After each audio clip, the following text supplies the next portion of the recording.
Բարև ձեզ հարգելի լրագրողներ, առաջիկա 1 ժամվա ընթացքում պատրաստ եմ պատասխանել ձեր հարցերին, խնդրեմ։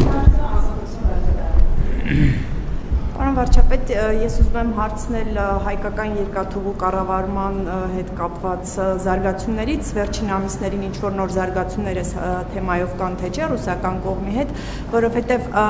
ձեր վերջին մեկնաբանությունը այս թեմայի վերաբերյալ այն էր, որ կարծես թե հայկական կողմը հակված չէ միակողմանի պայմանագիրը լուծարել եւ դուք նաեւ նշում եք, որ ռուսների թիկունքում որևէ քննարկումներ այդ հարցով չեք ունենա, ուզում եմ հարցնել, այս սահմանափակումների ֆոնին հնարավոր է հայկական կողմը վերանայի իր այս մոտեցումը, եթե այո, խնդրեմ մանրամասներ ներկայացրեք։ Ոչ, հնարավոր չի վերանայի իր մոտեցումը, բայց մյուս կողմից այն ինչ որ մենք հայտարարել ենք, դա էլ չենք պատրաստվում վերանայել եւ մասնավորապես առաջիկայում, այսինքն արդեն մենք սկսել ենք process-ները, որոնք միտված են Գյումրի ախորիկ հատվածի եւ Երասխի հատվածում երկաթուղու վերականգնմանը եւ մենք անելու ենք այդ աշխատանքները։ Ինչ վերաբերում է մնացած հատվածին, մենք աշխատանքային քննարկումները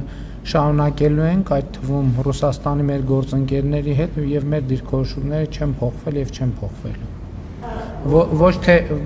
չեն փոխվելու օբյեկտիվ պատճառներով, որովհետեւ մենք չենք կարող ուղղակի դիտորդի նման հետեւել, թե ոնց կարող են այդ թվում մեր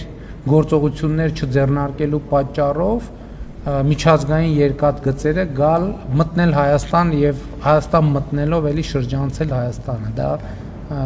չի կարող այդպիսի բան լինել։ Այս ընթացքում եթե դիրքորոշումը չի փոխվել, պատկերացումն է այն է, որ ռուսների թիկունքում որևէ բան չի փոխվել, եթե պատկերացում չէ երկրորդ այդ մոդելները եւ այդ երկու հատվածների մի հատ էլ երրորդը, մի հատ էլ չորրորդը։ Հատվածները որ հայկական կողմը հայտարարեց, որ վերանորոգի, այսինքն այդ երկու հատվածները կվերցնի կառավարումից նաեւ, թե կմնայի կառավարման ներքո, բայց մենք կառուցենք։ Ես գիտեք, դա մեր երկաթուղին է, վերջո եկեք մի բան արձանագրենք։ Դա Հայաստանի Հանրապետության սեփականությունն է, եւ մենք մեր սեփականությունը պետքա կառավարենք։ Մանրամասները չեմ կարող ասել, որովհետեւ այդ թվում իրավական կոնսուլտացիաների արդյունքում պետքա, այդ թվում աշխատանքային քննարկումների արդյունքում պետքա մենք այդ հարցերը լուծենք, բայց մի բան կարող եմ ասել, որ բոլոր process-ներում հարավկովկասյան երկաթուղիներ ներգրավված են, այսինքն իրենք տեղյակ են process-ներից, ինչա տեղի ունենում, բայց ես էլ եմ ուզում ասել, ես չեմ ուզում մտնել եթե այսպես, ապա ինչ, ապա եթե այսպես ինչ, եթե այնպես ինչ։ Այսինքն այդ ժանրի մեջ չեմ ուզում մտնել, ես կարող եմ վճռականորեն ասել մի բան, որ երկաթուղիները Հայաստանի սեփականությունն են եւ պետքա ծառայեն Հայաստանի Հանրապետության շահերին, ուրիշ կերպ չի կարող լինել։ Դա բացառված է ուրիշ այլ տարբերակ։ Եվ մենք պետքա բոլորս ելնենք այս ելակետից։ Մենք չենք կարող ասել, դա գիտեք ինչ, դե մեր երկաթուղին է, բայց ոչինչ, դա թող տենց փակուղի էլ մնա, չի կարող այդպիսի բան լինել։ Շնորհակալություն, հաջորդ հարցը հանրային հեռուստաընկերություն։ Շնորհակալություն, պարոն վարչապետ, այսօր Ուրսուլա ֆոն դեր Լայենը հայտարարեց, որ Հայաստանին եւս 18 միլիոն եվրոյի աջակցություն կտրամադրվի ու դա փաստորեն հունիսից նախատեսված ամբողջ 52 միլիոնի վերջին մասն է լինելու։ Հետաքրքիր է Ռուսաստանից արտահանումների սահմանափակումներից դժոխք տնտեսվարողները այս աջակցության ազդեցությունը երբ կզգան ու նաեւ խոսվում էր արտահանումը խթանելու գործակալություն ստեղծելու սպասելիքների մասին կլինի այդպիսի գործակալություն, երբ կգործի։ Այդ ազդեցությունը տնտեսվարողները վաղուց են զգում, որովհետև կառավարությունը որոշումներ է կայացրել եւ բյուջետային հատկացումներ է արել վարկերի մասով աջակցության ծրագրեր ունեն, կառավարության նիստում այսօր եւս 2 աջակցության ծրագիր ընդունեցինք, չնայած դրանք զեկուցվող հարցեր չէին, այսինքն կառավարությունը չի սպասել Եվրամիության աջակցությանը, կառավարությունը միջոցներ է ձեռնարկել եւ այդ աջակցությունը արդեն իրականացվում է եւ բազմաթիվ ծրագրեր իրականացվել են արտահանման աջակցության գործակալության ձևավորման process-ը ընթացքի մեջ է, առաջիկայում կձևավորվի։ Հաջորդ հարցը Free News։ Շնորհակալություն, պարոն վարչապետ, խնդրում եմ, քանի որ առավոտյան ասուլիսի ժամանակ դրան անդրադարձ եղավ, բայց այդուհանդերձ խնդրում եմ, եթե քննարկվել է այդ թեման TRIP-ի մասով, Եվրամիությունը մասնավորապես ինչ դիրքորոշում ունի հայ-ամերիկյան այս նախագծի վերաբերյալ, եւ անհրաժեշտության դեպքում, եթե Հայաստանին օգնություն, աջակցություն պետք լինի, ինչպիսի աջակցություն կարող են ակնկալել Եվրամիությունից։ TRIP-ի շրջանակներում Հայաստանին մենք Միացյալ Նահանգների հետ ենք աշխատում այդ ծրագրի շրջանակներում, բայց ապաշրջափակման թեմայով մենք նաև Եվրոպական միության հետ ենք աշխատում եւ խոսքը մասնավորապես հյուսիսային երթուղու մասին է եւ ես նախընտրական շրջանում եմ դրա մասին բազմիցս խոսել, որ հետազոտությունները ցույց են տվել, որ արևելք-արևմուտք ամենակարճ ճանապարհը անցնում է Հայաստանի տարածքով, մասնավորապես Տավուշի, Լոռու եւ Շիրակի մարզերով, եւ մենք այդ նախագծի իրագործման շուրջ աշխատում ենք Եվրոպական միության հետ եւ ամենապարզ մեթոդ այդ ծրագիրը իրականացնելու մասնավորապես Ղազախ, Իջևան, Վանաձոր, Գյումրի, Ախուրիկ ավտոմոբիլային ճանապարհները վճարովի հիմունքներով բեռնատարների միջազգային բեռնատարների համար բացելն է եւ սա շատ հեշտ իրագործվող ծրագիր է, պետք է քաղաքական պայմանավորվածությունները ձեռք բերվեն եւ իրագործվեն եւ իհարկե Հայաստան-Թուրքիա սահմանի բացումը պետք է տեղի ունենա եւ սա մի ծրագիր է, որ տարածաշրջանային մեծ հետաքրքրություն կարող է ներկայացնել։ Իհարկե Ախուրիկում մենք մի փոքր հատված ճանապարհ կառուցելու անհրաժեշտություն կունենանք, բայց դա իրագործելի է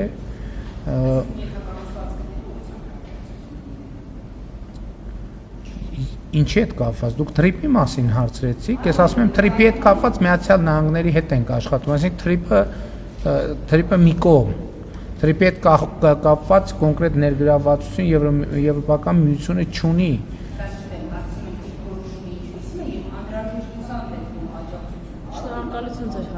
Բայց ինչի պետք է անհրաժեշտություն լինի, ես այդ բան լավ չեմ հասկանում, որովհետև Միացյալ Նահանգների հետ այդ ծրագիրը մենք իրագործում ենք, բայց Եվրոպական միության դիրքորոշումը իհարկե դրական է TRIP նախագծի վերաբերյալ։ Շնորհակալություն, հաջորդ հարցը հրապարակ։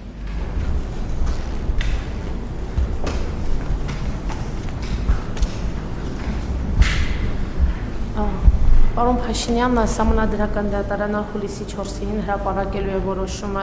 ընդդիմադիրների դիմումների հետ կապված եւ քանի դեռ որոշումը չի հրապարակվել, դուք կարծես պաշտոնների բաժանում եք անում, եթե ոչ մեկ պաշտոնի, արդեն ազգային ժողովի նախագահի թեկնածու եք, սա արդյոք դուք չեք համարում ոչ հարգալից վերաբերում բարձր դատարանի նկատմամբ, ինչու չեք սպասում բարձր դատարանը ՍԴ-ն հրապարակի իր որոշման, ըստ այդմ էլ դուք ձեր թեկնածուներին կորոշեք։ Նույն իրավիճակը ես հիշում եմ հունիսի 7-ին, երբ ընդհանրապես ձայների 10%-ներ հաշվել, բայց դուք հայտարարեցիք, որ քաղաքացիական պայմանագիրը հաղթել է ընտրություններում։ Երկրորդ հարցը, մի կարճ հարց, դուք համարում եք Ինչ է կարծում, մինչև 2018 թվականի ընտրությունները կեղծվել են կենտրոնական ընտրական հանձնաժողովի կողմից։ Ընդդիմությունը այս ողջ ընթացքում քննարկում է մանդատներ վերցնել չվերցնելու հարցը։ Այսինքն իրենք դիմել են Սահմանադրական դատարան, առավոտից երեկո քննարկում են մանդատները վերցնեն, չվերցնեն, վերցնելն է ճիշտ թե չվերցնելն է, բայց ինչ մանդատ են վերցնում կամ չվերցնում։ Այսինքն իրենք դիմել են, որ ընտրությունների արդյունքները անվավայրեն, բայց իրանք քննարկում են մանդատ վերցնել չվերցնելու հարցը։ Վերցնեն մանդատը, ինչի մանդատը վերցնեն թե չվերցնեն։ Ինչի չեն սպասում Սահմանադրական դատարանը որոշում կայացնի, նոր որոշեն մանդատը վերցնեն թե չվերցնեն։ Հետևաբար նույն տրամաբանությամբ էլ մենք այդ քննարկումն ենք անում եւ այդ հարցին պատասխան վերցնել չվերցնել մենք ունենք եւ հաջորդ հարցերն ենք քննարկում։ Այդտեղ որ անտրամաբանական որևէ բան չկա, իսկ 2018 թվականից առաջ տեղի ունեցած բոլոր ընտրություններն են 96-ից 2010 մինչև 2018 թվականի բոլոր ընտրությունները կեղծվել են բացառությամբ 1999 թվականի, երբ ժողովուրդը իր կամքը արտահայտելու հնարավորություն է ունեցել, չնայած այն ժամանակ էլ պատերազմի եռագլուխ կուսակցության ներկայացուցիչները իհարկե կեղծել են ընտրությունների արդյունքները։ Շնորհակալություն ձեր հարցի համար, չեմ թույլ տալիս, հաջորդ հարցը Շան։ Դիալոգի չենք վերածում, դուք ձեր երկու հարցը տվել եք հրապարակ։ Հաջորդը Շանթ հեռուստաընկերություն, շնորհակալություն ձեր Չլսեցի ձեր հարցը։ Կների, բայց դուք դիալոգի եք վերածում։ Գրավորին եք կպատասխանեք։ Տրամաբանությունը չեմ հասկանում։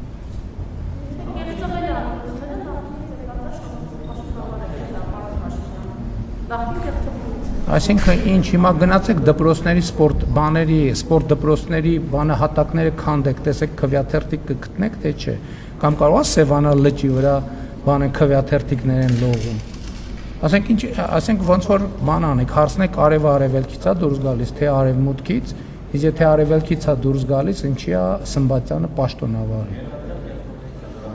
Ենթադրյալը կարևոր բառ է, իսկ ինչի ենթադրյալ։ Ուրիշ հարց տվեք, այդ տվեք ինչա, բա կեղծարար Ռոբերտ Քոչարյանը, Սերժ Սարգսյանը, Գագիկ Ծառուկյանը, Կարեն Կարապետյանը ազատության մեջ։ Ինչի են իրանք ազատության մեջ։ Պետքա ուղղել այդ սխալը։ Պետքա ուղղել այդ սխալը։ Շնորհակալություն հարգելի լրագրողներ,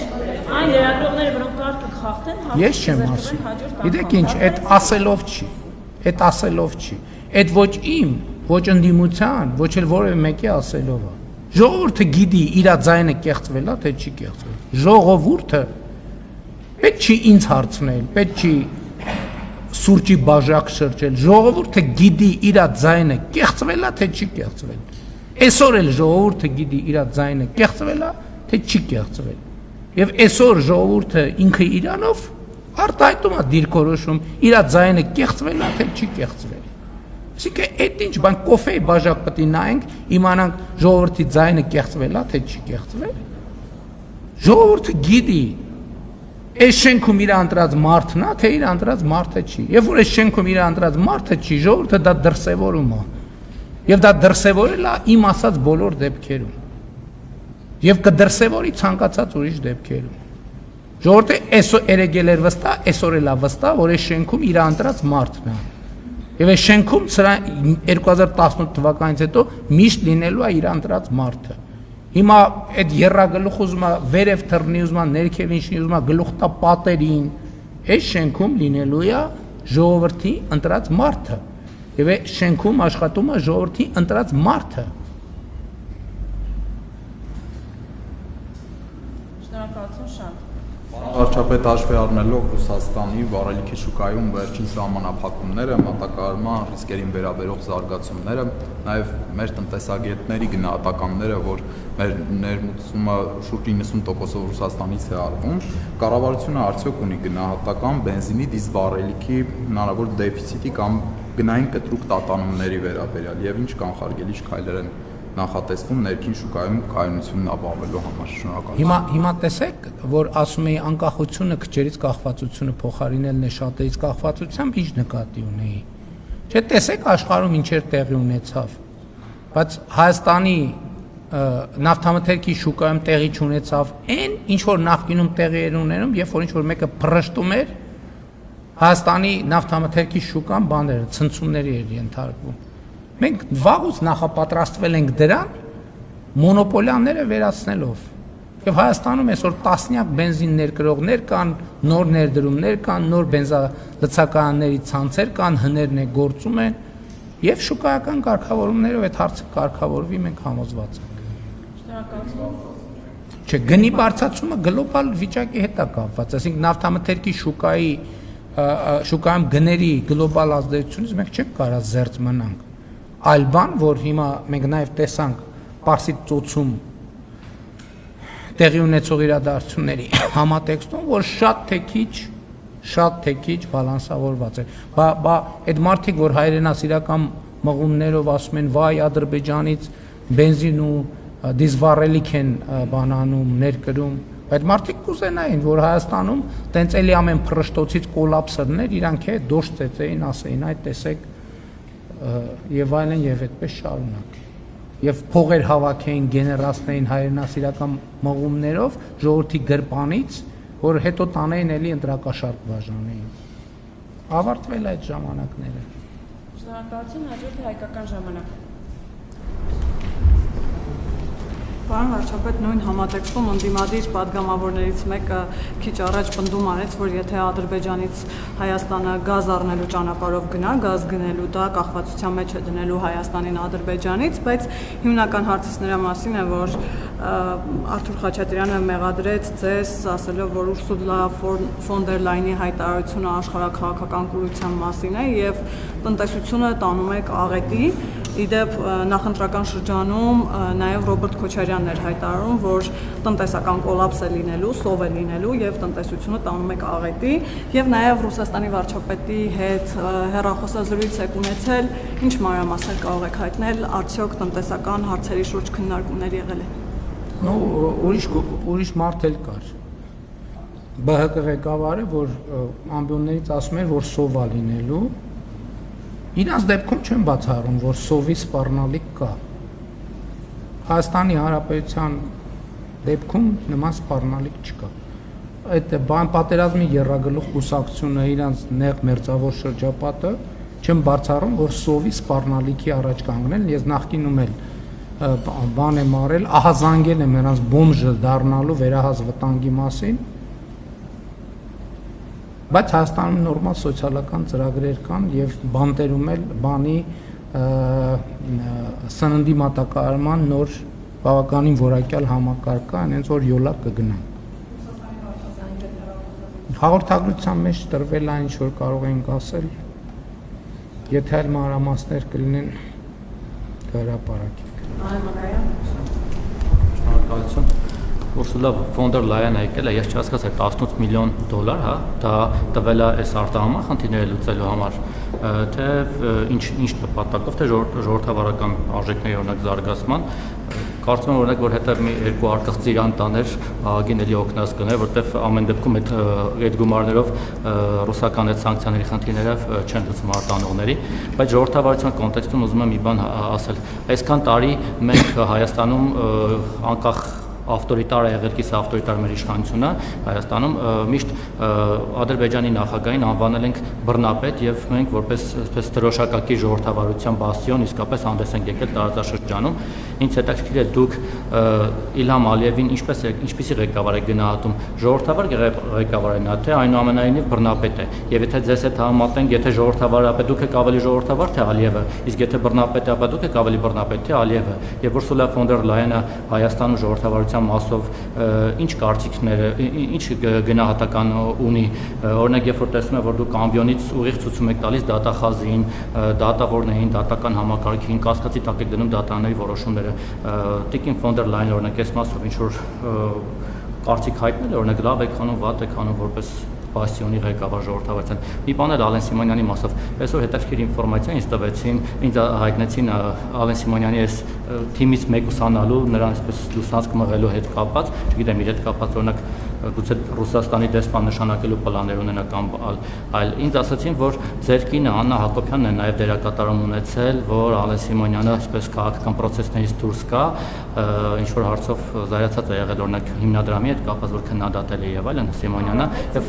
պայման է նաև ձեր արժեք դրել, որ Ալեն Սիմոնյանը պետք է անպայման հեռանա պաշտոնից եւ չպաշտոնավրի։ Հետաքրքիր է այդպեսի բան թե ոչ։ Աննա Հակոբյանը քաղաքական գործընթացներում որևէ մասնակցություն եւ դերակատարում չունի։ Ինչ վերաբերվում է ձեր առաջին հարցին, ես այլ երկրների ներքին հարցերը չեմ մեկնաբանում, ինչքանով եմ ես բռնապետ, ինչքանով ոչ, դրանից կարելի է հետևություններ անել, այդ թվում ձեր տված հարցից եւ այն փաստից, որ դուք հիմա կանգնած եւ ոչ միայն հիմա սրանից առաջ էլ եւ սրանից հետո էլ տեղ կանգնելու եք եւ ամենատարբեր աստիճանի տափակության հարցեր եք տալու, ունենց որ դա շատ ուղիղ ցուցիչ է, ինչքանով եմ ես բռնակալ։ Շնորհակալություն հարգելի պարոն Մակարյան։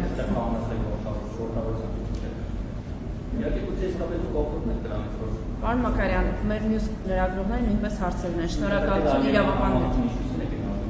Ես ձեր հարցերին պատասխանեցի։ Ես ձեր հարցերին պատասխանեցի։ Հաջորդ հարցի իրավապաններ։ Շնորհակալություն։ Պարոն վարչապետ, 3 դատախազության հիմնադրման 100-ամյակին նվիրված միջոցառմանը դուք հայտարարեցիք, որ Հայաստանում արդարությունը, արդարադատությունը գտնվում են միայն հասանել են միայն էլիտային եւ որ դա լուրջ խնդիր է։ Ձեր քաղաքական ուժն արդեն 8 տարի է երկրում իշխանության ղեկին է։ Հաշվի առնելով իշխանությունների բաժանման սահմանադրական սկզբունքը, օրենսդիր, գործադիր եւ դատական եւ միևնույն ժամանակ այն հանգամանքը, որ դուք միաժամանակ եւ ազգային ժողովում մեծամասնություն կազմող քաղաքական ուժի ղեկավարն եք եւ գործադիր իշխանության ղեկավարը։ Ձեր տրամադրության տակ ունեք եւ օրենսդրական նախաձեռնության եւ բյուջետային եւ կադրային եւ քաղաքական այլ լծակներ։ Այս պայմաններում խնդրում եմ նշեք, թե կոնկրետ ինչ գործիքակազմ եք կիրառելու այս խնդիրը լուծելու համար եւ ինչով եք բացատրում, որ այդ լծակներն 8 տարվա ընթացքում դեռևս չեն հանգեցրել ձեր իսկ մատնանշած խնդրի լուծմանը։ Դուք այո, այդ թվում են պատճառով, որ կա իշխանությունների բաժանում եւ տարանջատում եւ օրենսդիր եւ գործադիր իշխանությունը չեն կարող կատարել արդարադատության մարմինների դերը։ Եվ ես ասել եմ, չգիտեմ, տարբեր ֆորմատներում եւ դժվար եմ պատկերացնում առանց նոր սահմանադրության այդ խնդիրների ընդունումը եւ նոր սահմանադրության մեջ էլ ասել եմ ինչա պետք է անել։ Նախ երթվյալ ատենականների ինստիտուտն է պետք ներդնել եւ գործող բոլոր դատավորներին պետք է տալ դատավորի պաշտոնակատարի կարգավիճակ եւ գործարկել բարեվարկության խորը ստուգման գործընթաց եւ նրանք ովքեր չեն անցել այդ բարեվարկության ստուգումը պարզապես չվերանշանակվեն։ Այսօր ամբողջ այդ համակարգը սահմանադրական պաշտպանության ներքո է եւ այո գործադիր եւ օրենսդիր իշխանություն ունի որոշակի հնարավորություններ, բայց այդ թվում իշխանությունների բաժանման եւ տարանջատման սկզբունքի բերումով գործադիր իշխանությունը չի կարող արդարադատություն իրականացնել։ Եվ ես բազմիցս ասում եմ արդարադատության ոլորտի մեր գործընկերներին, որ փողոցում ոչ մեկ կամ դեպքերի 90 եւ ավել տոկոսում մարդիկ փողոցում դատավորի չեն ճանաչում կամ դատախազի չեն ճանաչում կամ քննիչի չեն ճանաչում, որ փողոցում կանգնացնեն, ասեն, բայց մի բան են չի անենց, բայց մի բան են չի անենց, բայց մի բան են չի, ինձ են ճանաչում, ինձ են կանգնացնում։ Ես ասում եմ, որ դուք այդ հարցերի պատասխանները պետք է մատակարարեք, բայց մարդկանց հարցերին պատասխան չունեն։ Լավ հասկացանք, մի տարի, 2 տարի, այդ նույն բանը ես եմ ասում, ինչ մենք չենք տվել կամ ինչով չենք ապահովել արդարադատության համակարգին։ Ես էլ եմ ասում, ոնց են այդ մարդիկ, ում քսակ ավելի հաստատ ցանկացած գործով կգնա կարթարանա դատարան, ցանկացած գործով, խնդիր չունեն։ Տենց խնդիր ունեն, որ չկարենան լուծեն դատական համակարգի մեջ։ Ասենք դիակի վրա կարող է մարդկանց բռնեց գնան հետո բան անեն, արդարանան դուրս գան եւ այլն եւ այլն։ Բայց այդ է որ ասում եմ երրագլուխ մաֆիայի դեմ ենք պայքարում այս 8 տարիա։ Այդ թվում այն պատճառով, որ ժողովրդավար ենք, սկզբունքներ ենք պահում, որ ավտորիտար ենք, տոտալիտար ենք, այդ խնդիրը չէր լինի, ասենք մեր արդարադատությունն է, սենցա։ Եվ այդ ֆունդամենտալ պրոբլեմա եւ հիմա ես կարող եմ ասել, որ արդարադատությունը, դատական համակարգը մեր ինստիտուտներից ամենաչկայացածն է, որովհետեւ հեղափոխությունը ամենաքիչն է ազդեցություն ունեցել այդտեղ, ամենաքիչը սահմանադրական բաների պատճառով, այդ թվում արգելքների պատճառով։ Հա դատարանների դռներ ենք փակել, ենք արել, բայց օրակարգը արձանագրվում է, կամ որ այդ նույն ապօրինի գույքի բռնագանձման համակարգը, այսքան տարի հա մենք ունենք արդեն արդյունքներ, բայց հա լավ հետո հետ ենք նայում, լավ ասում ենք ինչի պետք է այսքան ժամանակ ծախսվեր սրա վրա, այդ նույն պատճառով, այդ նույն մաֆիոզ ազդեցությունների պատճառով։ Դրա համար ընդ որում ասում եմ այդ մաֆիայի հիմա, ասենք եթե միջև հիմա ներքին շերտերը գիտենք, հիմա բացահայտվեց արտաքին շերտերն էլ գիտենք, բայց գիտեք հեշտ է այդ ամեն ինչի պայմաններում մի հատ էլ հասնել այս արդյունքների, որը մենք ունենք։ Պրոբլեմա։ Մարդիկ ինձ հարցեր են տալիս, այո, ես չեմ կարողանում պատասխանել։ Նախընտրական քարոզարշավի ժամանակ էլ։ Մարդիկ կոնկրետ ասում են, ասախ է Ռոբերտ Քոչարյանը ազատության մեջ։ Դե արի մարդուն բացատրի, որ գիտեք ինչ, չգիտեմ ես ինչ հոդվածի, ես ինչ կետը, ըստեղ գիտես ինչ այն բանը, որ այդ օրը տենց արևը, որ դուրս եկավ ջերմաստիճանը, այսքան էր փորձաքննությունը ցույց տվեց, որ այն մեկը փռշտաց, իսկ դա նշանակում է, հա լավ ձեռ ենք առնում։ Բայց մյուս կողմից եք ասեն, այ ուղիղ հրահանգ եք տալիս, ժողովուրդը ինձ է ուղիղ հրահանգ տվել, ես էլ ժողովրդի ասածը փոխանցում են պետական ինստիտուտներին, որ ի վերջո ժողովրդից եք սնվում։ Չի կարող լինի օլիգարխիական դատական համակարգ Հայաստանի Հանրապետությունում։ Ամեն օր ես դրա դեմ պայքարելու եմ, ամեն օր բոլոր հնարավոր եւ անհնար միջոցներով։ Հիմա ով ոնց ուզում է գնա ասեմ Ռոբերտ Քոչարյան պետք է նստի։ Ինչ եմ ասում, որովհետեւ ժողովուրդն էլ ինձ է ասել, մի հատ էլ մանդատ էլ տվել է։ Շնորհակալություն։ Ինչ եք ուզում, չեմ հասկանում։ Պարոն վարչապետ, Եվրահանձնաժողովի նախագահ Ուրսուլա ֆոն դեր Լայեն առավոտ այստեղ Ռոբերտ Քոչյանը չէ, էլի Սերժ Սարգսյանը, որը հետո ասում եմ, այս մեկի անունը չտվի, Սյադուտ վսի։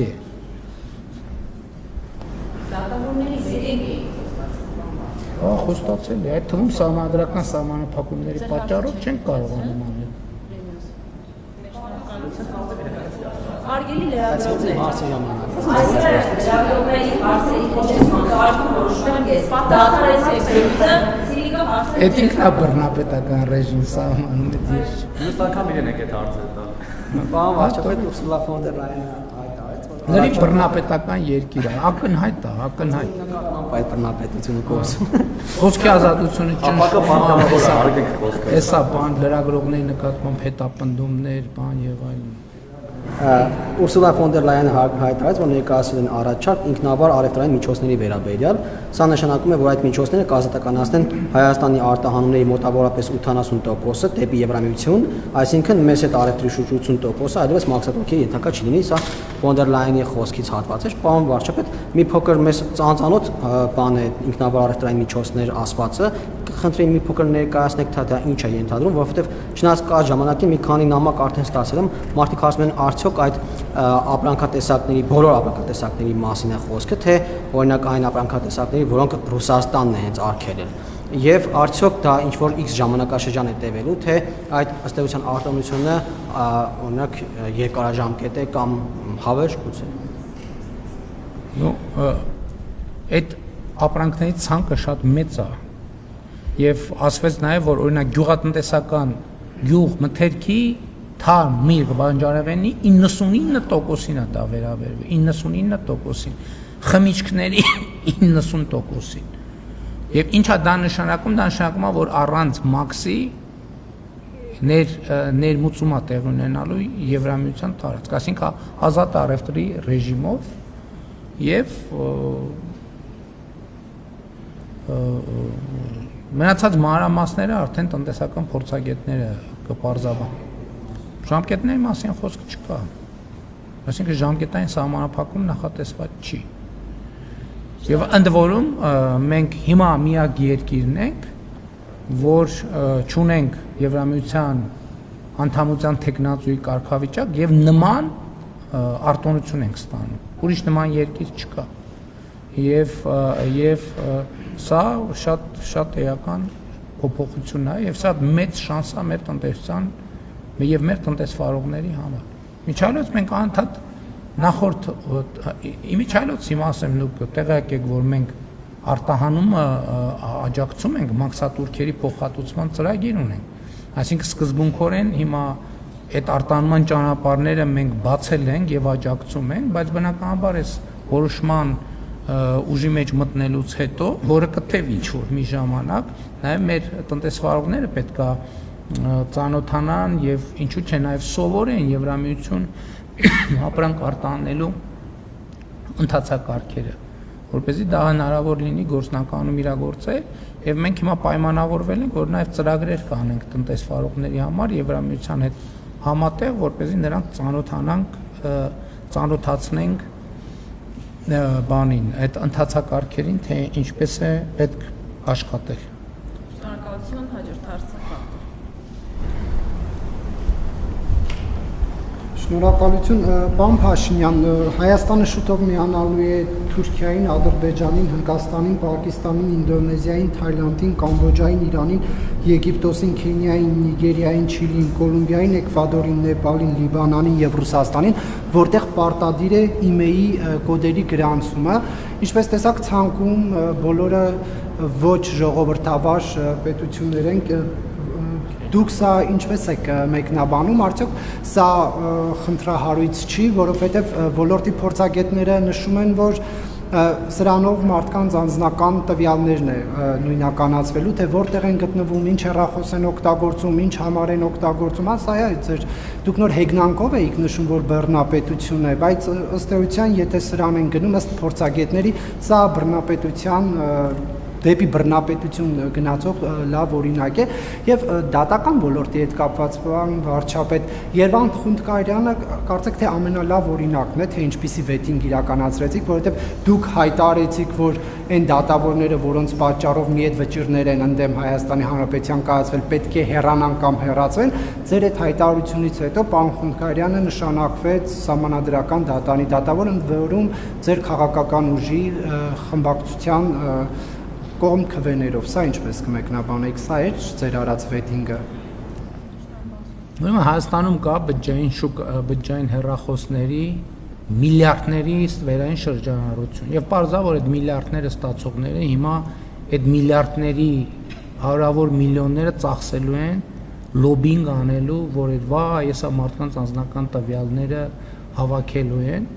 Մենք այդ հարցում լինելու ենք հրապարակային եւ թափանցիկ։ Եվ եթե չլինեն երաշխիքներ, որ մենք մարդկանց անձնական տվյալները ձեր ասածի համատեքստում չենք հավաքելու եւ չենք օգտագործելու, մենք այդ համակարգը չենք ներդնի, բայց մենք ակնկալում ենք նաեւ որ փորձագիտական հանրությունը, այդ թվում լրագրողները մեզ ասեն, թե ստվերային շուկայի դեմ ինչպես է պետք պայքարել։ Եվ ընդ որում մաքսային մասով չի, գրպանով մարդիկ բերում են, գրպանով մարդիկ բերում են։ Մենք սահմանափակում չկա։ Գրպանով մարդիկ գնում են, գալիս են, բերում են, գնում են, գալիս են, բերում են։ Հիմա մարդկանց բոլոր գրպանները հաթած ստուգենք, պետք է ասեք, բռնապետական երկիր է, մարդկանց գրպաններն են մտնում։ Մենք չգիտենք ոնց է դա տեղի ունենում։ Ինչքան կարելի է ձևացնել, թե մենք չգիտենք, թե ինչ է կատարվում Հայաստանում։ Գնանք փակենք խանութները, փակում ենք, ասում ենք, բաներին, քաղաքական հակառակորդներին հետապնդում են։ Բայց ստվեր է։ Երկիրը եկամուտներից զրկվում է, թոշակառուն թոշակից է զրկվում, երեխան դպրոցից է զրկվում, մանկապարտեզից է զրկվում, համայնքը ճանապարհից է զրկվում, լուսավորությունից է զրկվում, բայց հարցերին պետք է անդրադառնալ, թե չպետք է անդրադառնալ։ Շատ լավը չի, այդ համակարգը ալտերնատիվը տվեք, ալտերնատիվը տվեք։ Բոլորն ասում են, բանա, մաքսայինը թող վերահսկի։ Մաքսայինում աշխատավարձեր ենք բարձրացնում, որ հակակոռուպցիոն ասում են, վայ, մաքսայինի աշխատավարձերը բարձրացրին։ Եվ այլն եւ այդպես շարունակ։ Կամ այնտեղ որտեղ մարդու գործոնի վրա է թողնվում, միշտ էլ գտնվելու է մարդ։ Միշտ էլ գտնվելու է մարդ։ Այդ այսինքն ակնհայտ չի դա։ Պետք է համակարգեր գործեն, որոնք երաշխավոր են դա։ Ես ասում եմ, եթե թող լայնորեն քննարկվի, բաց թող քննարկվի, եթե պարզվի, որ դա մեր քաղաքացիների ազատությանը սպառնում է, մենք չենք անի այդ։ Բայց հարցին պետք է պատասխանենք, այդ ոնց շուկայի վերահսկողությունը ոնց պետք է անենք։ Եվ բազմաթիվ եվրոպական երկրներում նմանատիպ համակարգեր են գործում։ Եվ ելի եմ ասում են երկիրը, որ ուզենա ինչ որ տվյալ հավաքի եւ այլն, պետությունը միշտ եթե ուզենա կարող է գտնել լծակներ։ Եթե ուզենա կարող է այնպես անել, սկի դրա մասին չկռահենել։ Խոսքը դրա մասին չի, միլիարդներից վերային ապօրինի շրջանառությունն է տեղի ունենում։ Ձեզնից են գողանում, բոլորից են գողանում, քաղաքացիներից են գողանում։ Այս խնդրի մասին է խոսքը։ Ինչ վերաբերում է դատական համակարգին, այսպես թե այնպես դատավորները անձեռնմխել են, թե եւ Ցկյանս պաշտոնավարում են։ Այսինքն անկախ նրանից որտեղ են պաշտոնավարում են։ Շնտրվել կրներ վճռաբեկ պալատի նախագահ, այսինքն ինչ։ Այսինքն ինչ եք մի անձի վրա կենտրոնանում։ Լավ եք անում։ Ես էլ եմ ասում օրինակով, շատ լավ համադրական դատարանի անդամ չի, վճռաբեկ դատարանի նախագահ։ Okay։ Լուծվեց մեր։ Բայց ինչի՞ն է։ Ինչի, ասենք մենք մի քանի անուններ ենք տենց դրել, հրապարակ ու անընդհատ իրենց թիրախավորում ենք։ Այն որ բազմաթիվ նախկին պաշտոնյաների որ զավակներ, փեսաներ, հարսներ եւ այլն դատավորեն, այդ չենք նրանց անունը ոչ մեկ չգիտի։ Որովհետև ոչ լրատվամիջոցներն են նրանց անունները տալիս, ոչ մեկ նրանց անունը չի տալիս։ Իսկ նրանց համար իրանք տեղ չեն, այսինքն մի քանի լրատվամիջոցները, այդ թվում լոբինգներով ինչ որ մարդկանց, ինչ որ մի քանի անուններ են դուրս բերել, ու սենց ասում են վայ այս մեկը, վայ այն մեկը։ Այսինքն այդ երկու անունը ու հիմնականում դիպուկ չեն այդ անունները։ 10, հա? Հրապարակենք պետք է ասեք դատական համակարգի վրա ճնշումներ են գործադրում, չպետք է ասեք։ Հենա նոր ասում եք հրապարակային բան եք տալիս, հրահանգներ եք տալիս։ Հրապարակենք պետք է ասեք մարդկանց թիրախավորում ենք,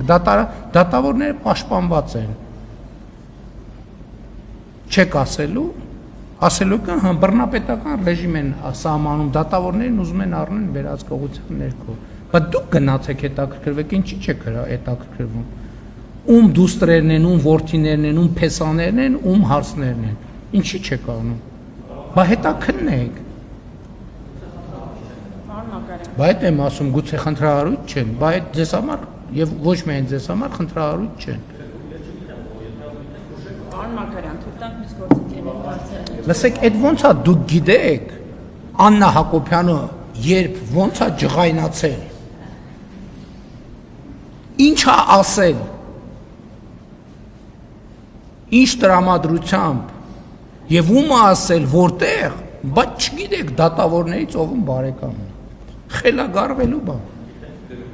Հա, գիտեք, դե ուրեմն դուք ասեք ցուցակը ինձ։ Արգելի լրագրողներ, երկխոսությունը դադարեցնենք, թույլ տանք, որ լրագրողների հարցերը հնչեն։ Քեզ նկատի ունեմ այս բռնապետական երկրում, որտեղ ձեզ պետք է ինչ-որ բան իմանալ, գիտեք, ամենաբան կառավարության որ սենյակում ինչ խոսացին, ով ինչ ասեց, դա գիտեք, իսկ չգիտեք ով ում հարցնա, ով ում փեսեն։ Հոյակապը։ Հարցը հանրային ռադիո։ Իհարկե կա խնդիր։ Իհարկե կա խնդիր։ Հանրային ռադիո հարցում։ Բայց ուրիշ խնդիր է, ես ասում եմ 2017 թվականի համեմատ 2025-ին բյուջեի հարկային եկամուտները 135%-ով աճել են։ 135%-ով։ Բայց ինչի հաշվին, բա մենք գայինք, որովհետև ամենտեղ մի հատ լոբինգ կար։ Դրոշմապիտակներն ենք փոխում, էլի ասում են, վայ, այս ինչ կոռուպցիոն գործարք է, որովհետև իրանք ջեբերինը ցամաքում էր։ Որն է ինչ անում ենք, ԶՊՄԿ-ում, հա։ Դուք կոռուպցիոն գործարք է։ Պետությունը մասնաբաժին է ստացել, ասում են կոռուպցիոն գործարք է։ Որ տանեի ախորս տայի, ոչ մեկ չէր իմա, ասենք մի հատ Կիպրոսում, մի հատ Պանամայում գրանցելով, ժամանակին ով գիտեր, որ Միշիկինն է կամ էս մեկինն է, կամ այդ ում էր հետաքրքրում։ Մասնավոր ոնց որ Ռոբերտ Քոչարյանն ու կարծեմ Կարեն Ճշմարիտյանը բանի հաղթանակ զբոսայգում օտարերկրյա ներդրումներ են արել։ Մի հատ էլ բանի, ասենք, մի հատ էլ Ժորժիկի բերել են բանը, երևի միջազգային բոմժ կոստյում գալստուկ էին առել կանգնեցրել, ինքն էլ միջազգային ներդրողներ, սենց կանգ լրագրողներն էլ սենց նկարում էին, հա միջազգային ներդրող է եկել, ասենք ոնց որ ձեռ առնեք իսկականից։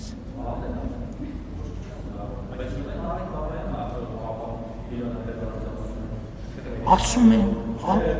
Նարեկ Բաբայանը աշխատավարձ է ստանում, մարդը աշխատավարձ է ստանում, ասենք իրավունք չունի աշխատավարձ ստանալու։ Ով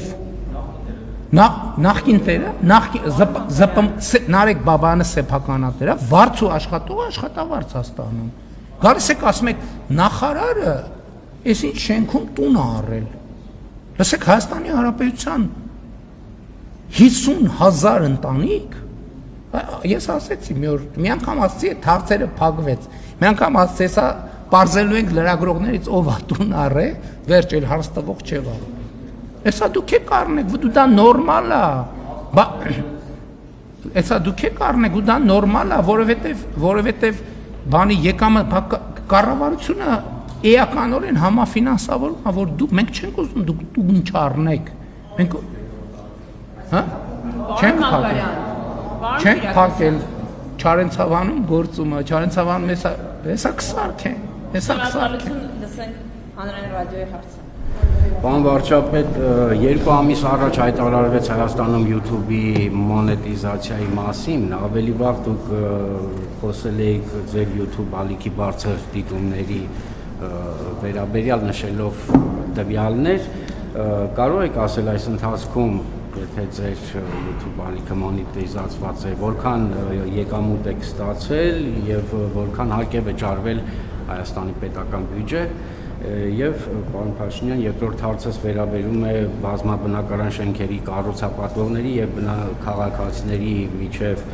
ծագած խնդիրներին։ Վերջին շրջանում նման դժգոհությունները գնալով ավելի հաճախակի են դառնում։ Նախորդին էլ Կոմիտաս պարկ բնակելի համալիրի շահառուներն էին նման իրենց խնդիրների մասին բարձրաձայնել։ Նրանք պնդում են, որ կառուցապատողը չի կատարել ստանձնած պարտավորությունների մի մասը, ինչի հետևանքով մարդիկ բնակարանների համար վճարելով շարունակում են բախվել լուրջ խնդիրների։ Այսօր, երբ Երևանում լայնածավալ բնակարանաշինություն է ընթանում, ինչ է պատրաստում անել կառավարությունը, որպեսզի նման դեպքերը, նման վիճակները կանխվեն, արդյոք նախատեսում եք խստացնել կառուցապատողների նկատմամբ վերահսկողությունը եւ պատասխանատվությունը, որպեսզի քաղաքացիները բնակարան ձեռք բերելով չմնան տարիներով անորոշության եւ դատական վեճերի մեջ։ Մենք այդ թեմայով արդեն նախորդ տարիներին օրենսդրական որոշակի փոփոխություններ ենք արել, այդ թվում հաշիվների օգտագործման հնարավորությունները որոշակիորեն սահմանափակելով շինարարների, որպեսզի ձեր նշած դեպքերը հնարավորինս քիչ լինեն, իսկ կոնկրետ դեպքերով էլ, եթե այն տիրույթի հարց է, որ կառավարությունը պետք է զբաղվում ենք, ինչ վերաբերում է ձեր առաջին հարցին, ես պատգամավոր եղած ժամանակ էի շատ ակտիվ YouTube-ի ալիքներից վրա շեշտ դնում, բայց հետագայում հիմնականում Facebook-ի, Instagram-ի եւ TikTok-ի եւ ընդհանրապես մոնետիզացված որևէ էջ չունեմ, ասենք չգիտեմ էլ, բայց եթե ունենայի էլ, կարծում եմ վատ չէր լինի, բայց չունեմ։ Գուցե իմաստ կունենար, բայց չունեմ մոնետիզացված էջ, այսինքն այդ ուղղությունից եկամուտ չունեմ ընդհանրապես, եթե ունենայի բնականաբար կհայտարարագրեի։ Այսինքն այն մասնավորապես Facebook-ի էջի 1.5 միլիարդ դիտումները բաների, տեսանյութերի ինձ ոչ մի եկամուտ չեն բերել։ Շնորհակալություն։ Դե ես դրանով առանձնապես հետաքրքրված չեմ։ Facebook-ին չկա, չի աշխատում Հայաստանում։ Հա, բայց էլի նշանակում է Facebook-ի տեսանյութի վրա էլ է գովազդ հայտնվելու։ Դե դա հա։ Շնորհակալություն եւ մեր վերջին հարցը Արմենից։ Պարոն Փաշինյան, իրանական լրատվամիջոցները տեղեկություն էին տարածել, որ մի շարք երկրների բարձրաստիճան պաշտոնյաներ մեկնելու են Իրան, մասնակցելու հոգևոր առաջնորդի հուղարկավորությանը, այդ թվում ձեր անուններ նշվում, ուզում էի ճշտել, արդյոք դուք մեկնելու եք թե ոչ, եթե մեկնելու եք, երկկողմ հանդիպումներ նախատեսված են թե ոչ։ Այո, վաղը մեկնելու եմ եւ վաղն էլ վերադառնալու եմ եւ բնականաբար շփումներ Իրանի ղեկավարության հետ նախատեսված են։ Շնորհակալ եմ։